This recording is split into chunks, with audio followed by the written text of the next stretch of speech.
기도 중에 이 벌레만도 못한 죄인이라는 표현을 종종 씁니다. 이것은 구원을 받을 자격이 없었던 과거의 우리 상태를 강조하는 표현입니다. 그러나 지나친 겸손은 자존감을 낮추는 효과를 낳을 수 있습니다. 이것은 부족한 내가 하나님의 사랑과 은혜로 구원을 받았다는 것에 초점을 맞추기보다 여전히 나는 구원받기에 한없이 부족한 존재라는 점에 더 집중하게 만들기 때문입니다. 여러분, 우리는 예수 그리스도를 믿음으로 구원을 받았습니다. 그런데 그 믿음은 우리가 수련하고 연마해서 길러지는 것이 아닙니다. 우리가 믿음이 생길 수 있도록 하나님께서 우리에게 말씀을 주시고 그것을 깨달아지도록 성령의 감동을 주시기 때문에 이루어지는 것입니다. 그럴 때 말씀의 은혜가 임하면서 성부 하나님과 성자 예수님 그리고 성령님에 대해서 아버지의 사랑과 성자의 희생과 하나님의 영이신 성령님의 동행하심을 깨닫게 됩니다. 그러므로 믿음은 하나님의 선물이다라고 말할 수 있습니다. 그런데 믿음이 하나님의 선물이 아니라 인간의 노력으로 마치 사금을 채취하듯이 아주 어렵게 고생을 해도 조금밖에 채굴되지 않는 그러한 인간의 노력의 결정체라고 생각을 한다면 이 새벽에 나오는 것은 나의 열심을 가지고 믿음을 조금 더 채취하겠다는 노력이 되고 맙니다.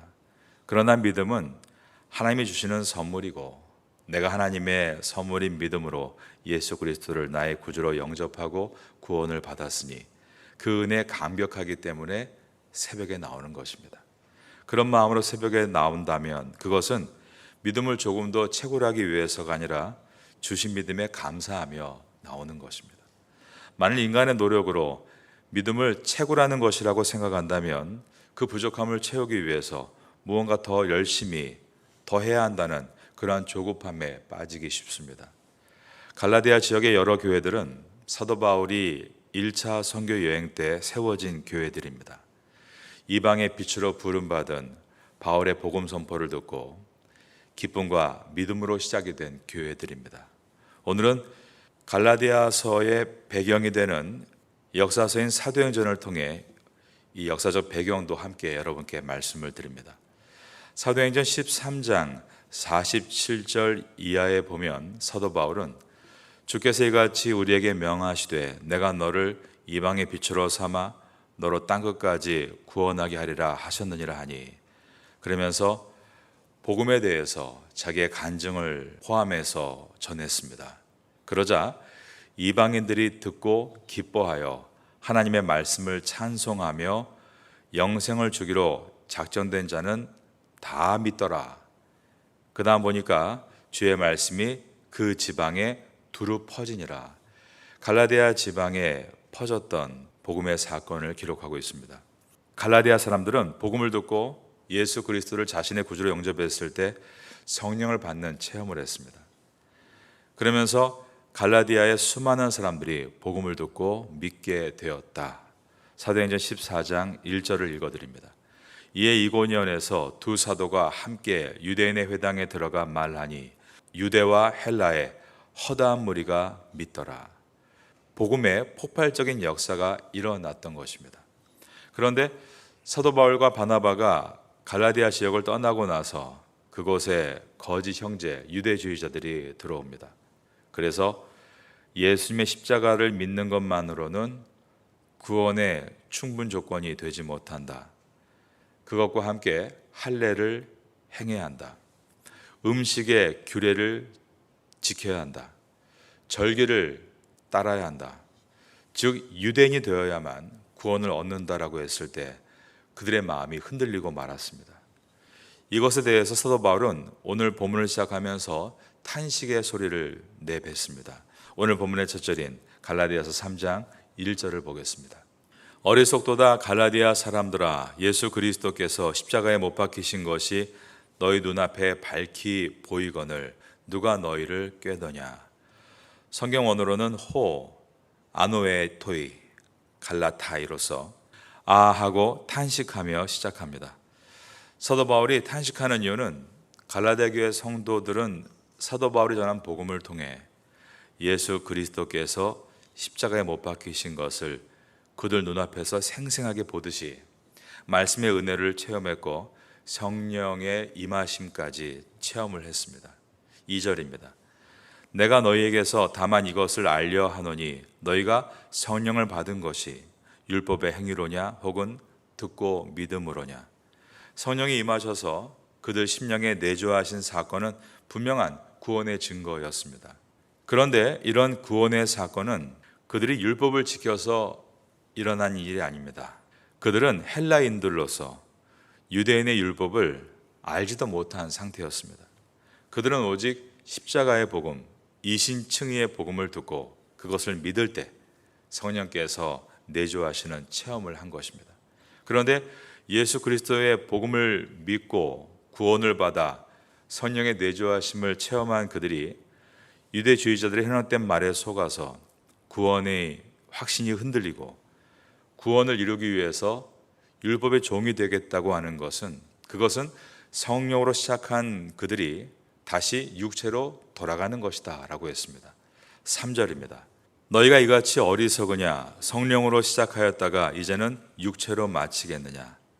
사도 바울은 다시 한번 너희가 이같이 어리석으냐라고 말하면서 성령 푸뉴마로 시작했다가 육체 사륵스로 마치겠느냐라고 한 이 질문은 육체의 삶에서 이제 하나님의 영이 함께하는 삶으로 거듭났는데 다시 육체의 삶으로 돌아가겠다는 것이냐라고 물은 것입니다. 갈라디아 교회의 성도들은 구원에 이르게 하는 복음, 오직 예수 그리스도를 믿음으로 의롭게 된다는 이신층의 복음을 전하다가 핍박도 받았고 박해도 경험했습니다. 그런데 그 이신층의 복음으로는 구원의 조건에 충분하지 않다. 할례를 행하고 규약의 규범을 지켜야만 구원을 얻는다. 이것을 따르려 한다면 그것은 여러분이 겪었던 모든 괴로움과 수모를 헛되게 하는 것입니다 라고 했습니다. 4절입니다. 너희가 이같이 많은 괴로움을 헛되이 받았느냐 과연 헛되냐. 그리고 다시 묻습니다. 여러분이 성령을 받고 생활에서 많은 하나님의 은혜를 체험하게 된 것은 구약의 율법을 지켰기 때문입니까? 아니면 예수 그리스도를 믿었기 때문입니까? 5절입니다. 너희에게 성령을 주시고 너희 가운데서 능력을 행하시는 이의 일이 율법의 행위에서냐 혹은 듣고 믿음에서냐. 그리고 나서 중요한 가르침을 시작합니다. 바로 아브라함이 어떻게 의롭다 인정을 받게 되었는가에 대한 가르침입니다. 아브라함은 유대인들에게는 신앙의 원조로 불리는 인물입니다. 유대인들은 자신들이 아브라함의 후손이기 때문에 구원을 받는다라고 생각했습니다. 그리고 아브라함의 후손이라는 징표가 할례이다라고 생각했습니다. 그러나 정작 아브라함이 구원을 받은 이유는 할례를 행해서가 아니었습니다. 하나님의 말씀을 믿었기 때문이었습니다. 이 내용이 창세기 15장에 들어있는 내용입니다. 창세기 14장은 유프라테스 강을 중심으로 유프라테스 강 왼편에 즉 가나안 땅에 있는 5나라와 유프라테스 강 오른편 바벨론 지역에 있는 4나라가 서로 격돌하는 국제 전쟁이 있었습니다. 이 전쟁에서 아브라함의 조카 롯과 그의 가족과 또 그의 재산이 다 빼앗기고 또 끌려갑니다. 아브라함은 집에서 훈련시킨 318명을 데리고 적진에 들어가 조카와 그의 가족들 그리고 유프라테스 강 왼편의 나라들이 다 빼앗겼던 소유마저 되찾아 돌아옵니다. 그러나 이 전투는 아브라함이 새벽을 틈타서 적의 빈틈을 공격한 전쟁이기 때문에 연합국들이 전열을 정비해서 다시 쳐들어오면 아브라함과 그의 가족은 멸절되는 것입니다. 아브라함은 무척 두려웠습니다. 우리도 사방의 우겨쌈을 당하는 그러한 두려운 순간이 있지 않습니까? 그런데 그때 하나님께서 아브라함에게 말씀으로 찾아오십니다. 그리고 두려워 말라라고 하셨습니다. 15장 1절에 기록된 말씀입니다. 이후에 여호와의 말씀이 환상 중에 아브라함에게 임하여 이르시되 아브라함아 두려워하지 말라. 나는 내 방패요 너의 지극히 큰 상급이니라. 그러나 아브라함은 하나님의 말씀에 위로를 받지 못합니다. 왜냐하면 하나님께서 약속하신 아들을 아직 얻지를 못했기 때문입니다. 하나님은 창세기 12장에서 내가 너로 큰 민족을 이루고 내게 복을 주어 내 이름을 창대하게 하리니 너는 복의 근원이 될지다 라고 하셨습니다. 하지만 15장에 이를 때까지 큰 민족은커녕 아들 하나도 얻지를 못했던 것입니다. 그러므로 아브라함은 자포자기하는 말을 하는데, 민족을 이루겠다는 하나님의 약속은 내 후손이 아니라 내 몸종인 엘리에셀의 후손으로 성취가 될 것입니다 라고 말한 것입니다. 15장 2절에 보면 아브라함이 이르되 주 여호와여 무엇을 내게 주시려 하나이까? 나는 자식이 없사오니 나의 상속자는 이 다메섹 사람 엘리에셀이니이다. 그러자 하나님께서는 아브라함에게 그렇지 않다, 너의 후손을 통해 큰 민족을 이루게 될 것이다 라는 것을 한 번 더 말씀하십니다. 15장 4절과 5절에 보면 여호와의 말씀이 그에게 임하여 이르시되 그 사람이 내 상속자가 아니라 내 몸에서 날 자가 내 상속자가 되리라 하시고, 그를 이끌고 밖으로 나가 이르시되 하늘을 우러러 무뼈를 셀 수 있나 보라. 또 그에게 이르시되 내 자손이 이와 같으리라. 하나님께서는 방 안에 누워서 고민에 빠져 안 됩니다, 못합니다, 부정적인 말을 쏟아내고 있는 이 아브라함을 집 밖으로 데리고 나가셔서 팔레스틴 밤하늘에 떠있는 수많은 별들을 보게 하셨습니다. 그러시면서 약속하시기를 저 별들을 다 셀 수 없듯이 내 자손이 이와 같으리라 라고 말씀하셨습니다. 이 자손은 1차적으로는 구약시대의 이스라엘 백성들이지만 진정한 의미는 하나님께서 유프라테스강 건너편에 살던 아브라함을 그곳 갈대아 우르에서 유프라테스강 왼편의 가나안 땅으로 부르시고, 그 가나안 땅에서 아브라함의 후손을 통해 예수 그리스도를 탄생하게 하시고, 예수 그리스도를 통해서 구원을 얻게 될 모든 열방의 성도들을 무뼈를 셀 수 없을 만큼 많은 아브라함의 자손들이라고 말씀하신 것입니다. 이때 아브라함은 그 하나님의 약속의 말씀을 믿습니다. 그러자 하나님께서 아브라함을 의롭다 여겨 주십니다. 15장 6절에 기록된 말씀입니다. 아브라함이 여호와를 믿으니 여호와께서 이를 그의 의로 여기시고, 여기서 아브라함을 의롭게 여기셨다는 것은 아브라함에게 구원을 베푸셨다라는 뜻입니다.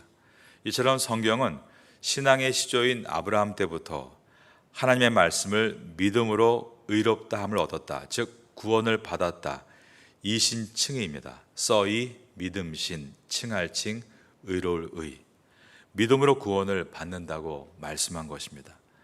여기에서 중요한 것을 보아야 합니다. 그것은 아직 이때 아브라함이 할례를 받기 전이었다는 것입니다. 할례는 그 뒤에 17장에서 이루어지게 됩니다. 그러므로 유대인들은 자신들이 아브라함의 후손으로 구원을 얻게 된 것이 할례를 받았기 때문이라고 생각하지만, 구원은 하나님께서 말씀, 즉 복음으로 찾아오시고, 그 복음으로 과거의 자리에서 나를 이끌어내시고, 그 복음을 믿을 때 그를 의롭다 여겨 주시는 것입니다.